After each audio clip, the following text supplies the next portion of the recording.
ఇప్పుడు మనం ఈ గ్యాప్లో నుండి వచ్చినాం నడుచుకుంటూ.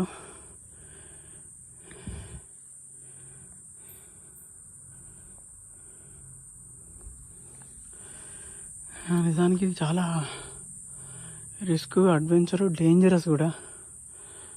అంత ఈజీగా అయితే లేదు ఇది. రామగిరి కిలా అంటే జోక్ కాదు, చాలా సీరియస్. చెప్పులు వేసుకుంటూ జారుతున్నాయని మళ్ళీ ఈ గుట్ట కింద రాముని గుడి కూడా ఉంది కాబట్టి చెప్పులు వేసుకోకుండా వచ్చినాం. ఇది కలర్ తొండ. ఈ కొండ మీద అన్ని రకరకాల జంతువులు అయితే కనబడుతున్నాయి మనకు.